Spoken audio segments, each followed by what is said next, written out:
비 오는데도 불구하고 새벽을 깨워 기도하는 우리 성도님들에게 갑절의 은혜가 있기를 축원합니다. 이사야 49장에는 여호와의 종에 대한 하나님의 말씀이 나옵니다. 구약에서는 때때로 여호와의 종이란 말 대신에 여호와의 사자 이런 말을 사용했는데요. 제가 주일학교 때 여호와의 사자 그래서 왜 여호와의 사자라 그럴까, 호랑이라고 하지, 뭐 이런 생각을 한 적이 있습니다. 여호와의 사자는 하나님의 대언자, 대리자, 천사를 의미하는데 하나님의 일을 하는 사람, 하나님의 종을 의미합니다. 그래서 예전에 부흥사 목사님 오시면은 저희 아버지가 사자 목사님 오셨다, 뭐 이렇게 얘기한 적이 있는 것 같아요. 우리 1절을 우리 함께 읽어보겠습니다.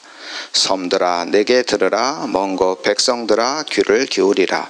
여호와께서 태에서부터 나를 부르셨고 내 어머니 복중에서부터 내 이름을 기억하셨으며. 창세기에서 여호와의 종은 아브라함, 이삭, 야곱입니다. 출애굽기에서는 여호와의 종이 모세, 여호수아 뭐 이런 분들이라 할 수 있고요. 왕정 시대에 대해서는 여호와의 종은 이제 다윗과 솔로몬 그리고 예언자들입니다. 그리고 이사야서에서 이사야가 말하는 여호와의 종은 메시아 예수님을 말합니다. 그렇다면 오늘날 여호와의 종은 누구를 말할까요? 바로 우리 성도님들입니다. 1절에서 섬들아, 이거는 지중해 연안의 크고 작은 섬들을 말하고요. 먼 곳의 민족들은 땅끝까지 말하고 있습니다. 다시 말해서 하나님의 예언이 이스라엘을 넘어서 지중해 연안의 모든 나라에게까지 적용된다 하는 사실을 말하고 있죠. 하나님의 말씀은 이스라엘에서 시작되었지만 이스라엘에 머물지 않습니다. 2000년이 지난 지금 이 복음이 한국에까지 왔고, 그리고 이 복음 계속해서 이슬람권, 공산권, 미전도 종족에게까지 나아가고 있습니다. 여호와께서 태에서부터 나를 부르셨고, 여호와께서 여호와의 종을 선택하여 주셨는데 그 시기가 우리가 태어날 때부터라는 것입니다. 하나님께서 우리 성도님들을 다 성장한 뒤에 부르신 것이 아니라 우리 성도님들이 태중에 있을 때부터 하나님은 여러분들을 기억하고 선택하고 부르셨습니다.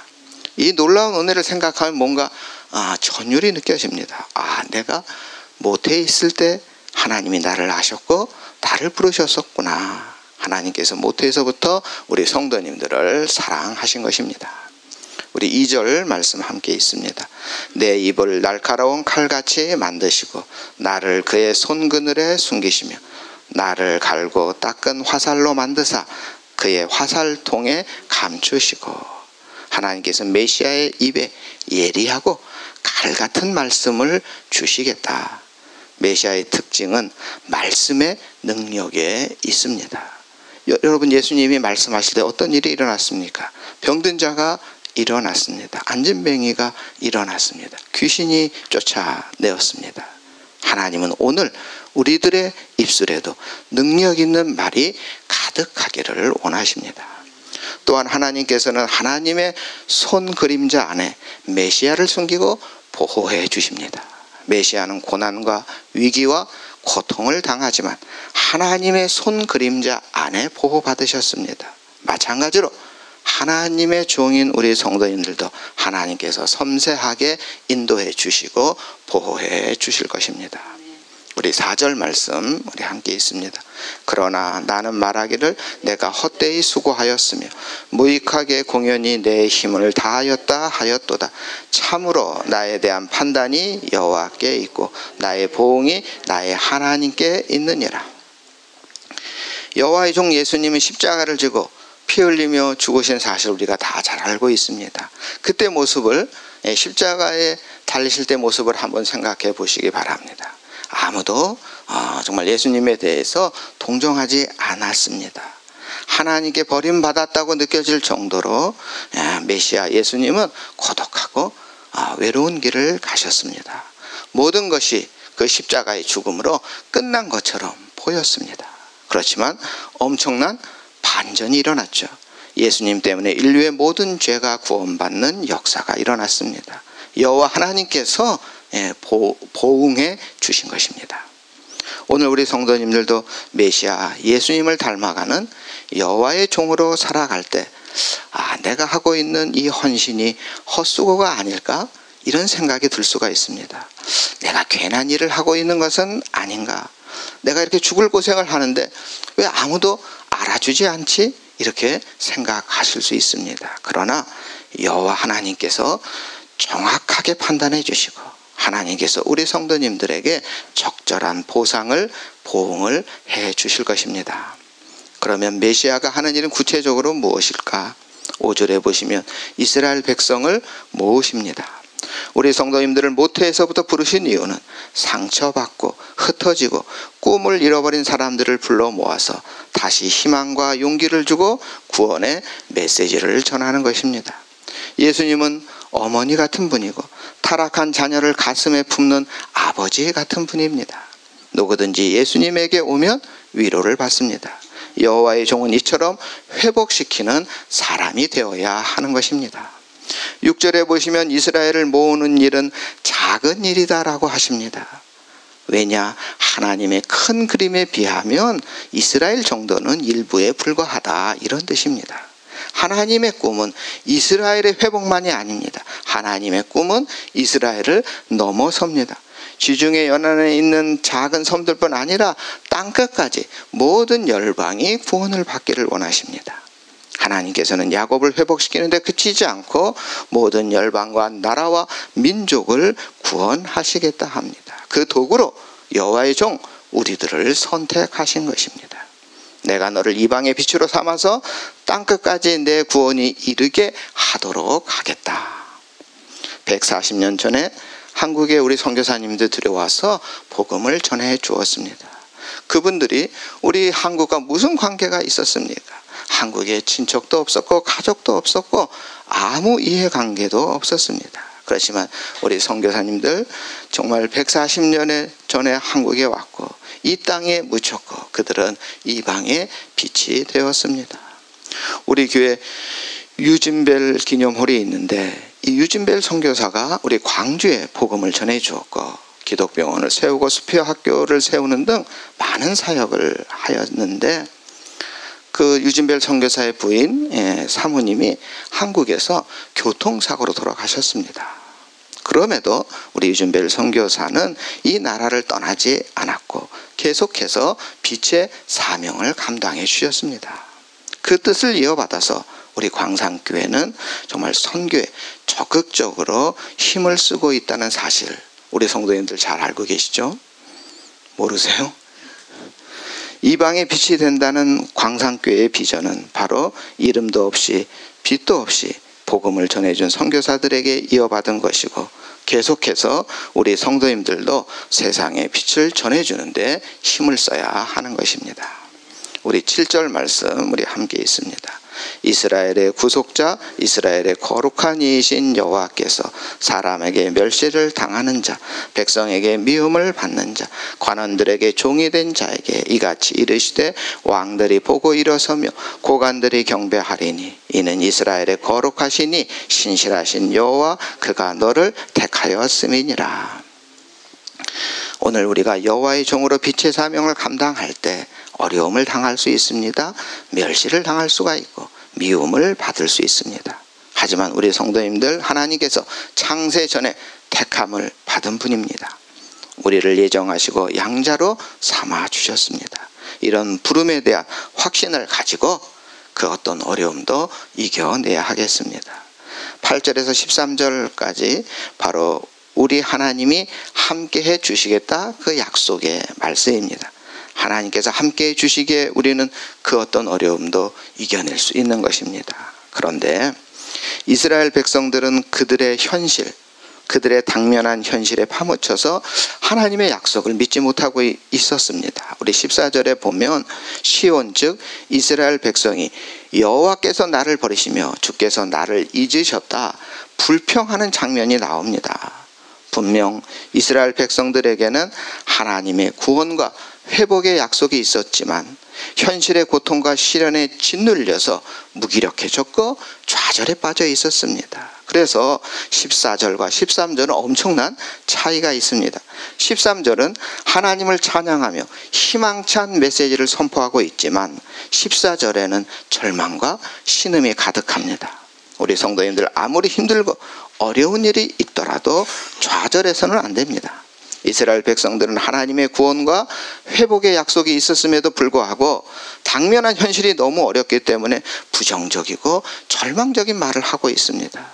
우리 성도님들은 현실의 고통과 슬픔과 여러 가지 아픔 속에서도 부정적이 되지를 않아야 하겠습니다. 이스라엘 백성들이 절망하자 하나님이 15절 16절에서 내가 너를 잊지 않고 있다 강조하며 말씀합니다. 어머니가 자기의 젖먹이를 어떻게 잊겠느냐? 만에 하나 그런 어머니가 있을 수 있는데 우리 하나님은 그렇지 않다 하는 것을 강조합니다. 인간의 사랑 가운데 가장 위대한 사랑은 남녀의 사랑이 아니라 우리 어머니의 사랑입니다. 특히 모성이 제일 강할 때가 젖먹일 때라 그럽니다. 그런데 열왕기하 6장 28절에 보면 엄마가 자기 자식을 삶아 먹는 건 처참한 이야기가 성경에 나옵니다. 먹을 것이 없어 참다 자기 아이를 삶아 먹는 것입니다. 이처럼 우리 인간의 최고의 모성도 한계가 있습니다. 최근에도 너무 살기 어려워서 엄마와 아이들이 동반 자살했다 그런 신문 보도가 있습니다. 아이를 보육원에 버리는 부모들도 있습니다. 하지만 하나님은 절대 우리를 포기하거나 버리지 않겠다. 인간의 부모는 10,000명 중에 1명, 아니 10만 명 중에 1명 자식을 버리는 경우가 있지만 하나님은 우리를 버릴 확률이 0%입니다. 이것이 하나님의 사랑입니다. 16절에는 한 번 더 우리 하나님이 우리를 절대 잊지 않고 지켜주시겠다 약속합니다. 내가 너를 내 손바닥에 새겼고 내 성벽이 언제나 내 앞에 있다. 우리 성도님들, 하나님을 믿으시고 희망과 믿음을 버리지 마십시오. 하나님께서 주신 약속, 은총이 눈에 보이지 않아도, 귀에 들리지 않아도, 손에 잡히지 않아도 포기하지 말고 계속 나아가면 하나님은 반드시 이루어 주십니다. 하나님께서 절대 우리를 잊지 않겠다 말씀하신 후에 우리 17절부터는 새로운 소망의 말씀을 주십니다. 내 자녀들이 돌아오고 있고 반대로 너를 무참히 짓밟은 세력들이 떠나간다는 것입니다. 지금 당장 이스라엘 그 당시 현실에 이런 일이 일어나고 있지 않고 있어요. 그러나 이런 일이 일어나겠다 약속해 주고 있습니다. 우리를 괴롭히는 사람들 곧 떠나갈 것입니다. 그들은 이미 떠나갈 준비를 하고 있는지도 모릅니다. 대신 은총의 세력이 우리에게 다가오고 있습니다. 이사야가 이 소망을 보았고 17절에 괴롭히는 세력이 떠날 것이라 말씀하고 있고 18절에서 신부들처럼 그것들로 장신구를 꾸밀 것이다 말씀하고 있습니다. 우리 20절 말씀은 우리 함께 읽겠습니다. 자식을 잃었을 때 낳은 자녀가 후일에 내 귀에 말하기를 이곳이 내게 좁으니 넓혀서 내가 거주하게 하라 하리니. 바빌론 포로에서 돌아오고 안정적인 생활로 자녀들이 태어나고 그러니 그들이 살고 있는 집이 좁아지게 되겠죠. 그래서 이제 그 집을 더 넓게 크게 지어야 하는 그런 상황이 된다는 것입니다. 저는 이 말씀이 오늘날에도 우리에게 적용된다고 믿습니다. 우리 교회는 하나님의 은혜로 예전 예배당보다 더 넓은, 더 크게 새롭게 건축을 했습니다.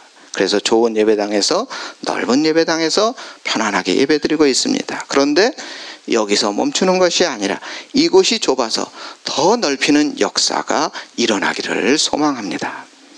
21절 말씀을 쉽게 풀어 쓴 성경으로 보면 그러면 너는 속으로 이렇게 말할 것이다. 내가 자식을 잃고 더 낳지 못하는 몸이 됐는데 누가 내게 이 아이들을 낳아 주었을까? 포로로 끌려가서 버림을 받았는데 누가 이 아이들을 키워 주었을까? 가만히 있자. 나만 홀로 살아남았는데 이 아이들은 도대체 어디서 나왔을까? 무슨 뜻이냐? 내가 낳은 것도 아니요, 내가 키운 것도 아니요, 내가 불러 모은 것도 아닌데 하나님의 사람들로 가득하게 되었다는 고백입니다. 내 힘으로 한 것이 아니라 하나님이 역사하셨다 하는 고백입니다. 하나님의 역사는 계속되어서 23절에 보면 열방의 모든 왕들이 우리를 공격하고 방해하는 사람이 아니라 우리의 아버지가 되고 우리의 유모가 된다고 하십니다. 우리를 보호해주고 격려해준다 그럽니다. 그들이 코를 땅에 대고 엎드려 우리를 경배하고 찬양한다고 합니다. 하나님을 기다리는 사람은 이처럼 역전하는 것입니다. 하나님을 경배하는 자, 하나님을 앙망하는 자, 하나님을 찾는 자는 이렇게 역전하여 승리하는 것입니다. 24절에 힘센 사람에게서 전림품을 누가 빼앗을 수 있겠느냐? 포악한 사람의 손에서 포로를 누가 빼앗을 수 있겠는가? 방법이 없단 말이죠. 우리 힘으로는 불가능합니다. 그러나 하나님이 하시면 손 뒤집듯이 쉽게 하실 수가 있습니다. 우리 25절 말씀 함께 있습니다. 여호와가 이같이 말하노라. 용사의 포로도 빼앗을 것이요 두려운 자의 빼앗은 것도 건져낼 것이니 이는 내가 너를 대적하는 자를 대적하고 내 자녀를 내가 구원할 것임이라. 이사야 49장 희망을 말하고 있습니다. 하나님은 오늘의 우리들의 인생도 변화시켜 주실 것입니다. 하나님께서는 힘센 사람이나 포악한 사람을 잠재울 것입니다. 시편 42편 5절에 보면 내 영혼아 내가 어찌하여 낙심하며 어찌하여 내 속에서 불안해하는가? 너는 하나님께 소망을 두라. 그가 나타나 도우심으로 말미암아 내가 여전히 찬송하리로다. 아멘. 우리 26절 함께 있습니다. 내가 너를 억압하는 자들에게 자기의 살을 먹게 하며 새 술에 취한같이 자기의 피에 취하게 하리니 모든 육체가 나 여호와는 내 구원자요 내 구속자요 야곱의 전능자인 줄 알리라. 자기 살을 먹고 자기 피를 마신다는 것은 내분이 일어난다는 의미입니다. 대제국 바벨론을 이스라엘 백성들이 힘을 모아서 물리친 것이 절대 아닙니다. 바벨론 스스로 분란이 일어나서 무너진 것입니다. 하나님이 하신 것입니다. 우리 하나님은 우리를 구원하신 분이요 우리를 속량하신 분이요 우리를 인도하시는 강한 분입니다. 시편 18편 1절에 나의 힘이신 여호와 내가 주를 사랑하나이다. 여호와는 나의 반석이요 나의 요새시요 구원의 뿌리시요 나의 산성이로다. 내가 찬송받으실 여호와께 아뢰리니 내 원수들에게서 구원을 얻으리로다. 아멘. 우리 성도님들 모두 어떤 고통과 어떤 어려움이 있어도 이 하나님의 약속을 굳게 믿으시기 바랍니다. 우리들의 가정은 회복될 것입니다. 우리 성도님들의 기도는 하늘에 상달되어 응답받을 것입니다. 기도하겠습니다. 나의 힘이신 여호와 하나님, 하나님께서 나의 반석이 되어 주시고 나의 요새가 되어 나를 건져 주시옵소서. 하나님께 피할 바위가 되어 주시고 방패가 되어 주셔서 저희들을 지켜주시고 저희들을 보호하여 주시옵소서. 우리 하나님은 구원자이시며 속량자이시며 강한 자이심을 저희가 찬양합니다. 이 모든 회복의 약속이 오늘 우리 성도님들의 믿음 속에서 꼽히게 하여 주시옵소서. 이 시간 귀한 예배를 하나님께 봉헌합니다. 이 봉헌에 담긴 그 정성과 기도가 하늘에 상달되게 하여 주시옵소서. 우리를 구원하신 예수님의 이름으로 기도드립니다. 아멘.